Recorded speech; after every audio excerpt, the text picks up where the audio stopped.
అందరికీ నమస్కారం అండి. రాజమండ్రి అప్పుడు వారిపేట యూనివర్సిటీలో పనిచేస్తాను. ఒకటో తరగతి చెప్తుంటానండి. అసలు 22 మంది పిల్లలు ఉన్నాం. సార్ వచ్చి నోట్ చేసుకుని పిల్లలు రైమ్స్ అలా చెప్తున్నారు, రైమ్స్ బాగా చెప్తున్నారు, మ్యాథ్స్ బాగా చెప్తున్నారు, తెలుగు బాగా చదువుతున్నారు, ఇంగ్లీష్ బాగా చదువుతున్నారు, మీరు ఏం చేస్తున్నారని చెప్పకుండా తెలుగు విషయానికి వస్తే చదవడం కాకుండా తెలుగు సపరేట్ విషయాలు కాకుండా ఏది రాసినా సరే ఖచ్చితంగా చదువుతూ మాత్రమే రాయమంటుంది. క్లాస్లోకి ఎంట్రెన్స్ దగ్గర నుంచి 1కి 10 సార్లు చదువుతూ రాయండి, చదువుతూ రాయండి. వాళ్ళకి అలవాటు అయిపోయింటారు. ఖచ్చితంగా చదువుతూ రాయకపోతే ఇంకా అది సార్ రెడీ చెప్పాడు చదువుతూ రాస్తుంటారు. క్లాస్లోకి ఎవరు వచ్చినా సరే అది వాళ్ళు చదువుతూ నిలబడుతూనే ఉంటుంది. అది తెలుగులో చేస్తే చదువుతుంది. రెండోది బోర్డు మీద రాయిస్తూ ఉంటాను ప్రతిది కూడా.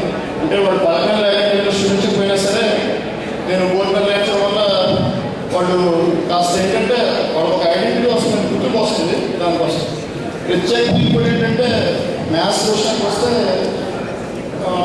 నాకు మ్యాథ్స్ అంటే ఇంట్రెస్ట్ అండి.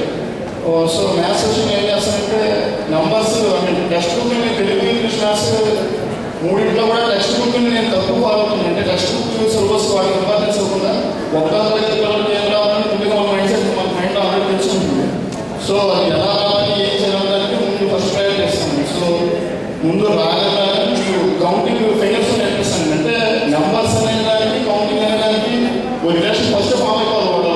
నెంబర్స్ అంటే కౌంటింగ్ కోసమే. సో నెంబర్స్ 1, 2, 3 అని చెప్తే అసలు కొనుక్కునే సమస్య లేదు. 1, 2, 3 కాదు. ఎలా చెప్పాలి? 1, 2, 3 1, 2, 3 కాదు. కౌంటింగ్ ఉండాలండి. అది కాబట్టి ఇంకొక పుస్తకాలు పెట్టిస్తాం, పెట్టిస్తాం ఏదో ఇంకా కూడికలు తీసేది విషయానికి వస్తే కూడికలనేమో గీతలతో చెప్తాను. అంటే వాటితో చెప్పచ్చు, తీసివేతనేమో వాటితో చెప్తాను. అంటే రెండింటికి డిఫరెన్స్ కొంచెం ఆ వయసులో అదొక రకం ఇదొక రకం ప్రాబ్లం వాళ్ళకి అర్థం అవడానికి విడివిడిగా చెప్తాను. వాళ్ళకి కూడికలు గోడికలు వాళ్ళ చేత చేస్తానండి. చేయించేటప్పుడు ఈచ్ అండ్ ఎవ్రీ స్టెప్ కూడా ఒక స్టెప్ అటు చేయగానే ఎందుకు చేసావు, ఎందుకని సమాధానం, ఎందుకని ప్రశ్నకి వాళ్ళ సమాధానం చెప్తేనే నేను సాటిస్ఫై అవుతాను. మొదట నేను సక్సెస్ అయినట్టు ఫీల్ అవుతాను. వాడికి రాలేదంటే పక్కన నుంచి పెట్టమండి, అయిపోయిన తర్వాత మళ్ళీ ఎక్స్ప్లెయిన్ చేస్తాను. అది వాడికి వచ్చే వరకు నేను ఆ కూడికల కాన్సెప్ట్ క్లాస్ 1 కంటిన్యూ చేస్తూ ఉంటాను. సో సిలబస్ సెషన్ నేను ఎప్పుడు క్లాస్లో కొంచెం వెంబడే ఉంటాను. ఎందుకంటే పిల్లలకి రావడం అనేది నాకు ఇంపార్టెంట్ కోసం.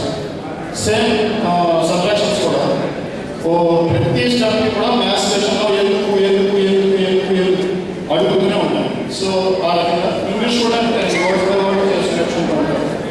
సో ఈ రకంగా నేను నా క్లాస్లో ఇంప్లిమెంట్ చేస్తాను. ఇదే కోసం ఒక నచ్చిన ఈ అవకాశం ఇచ్చినందుకు థ్యాంక్స్ అండి. నేను ఇక్కడికి రావడానికి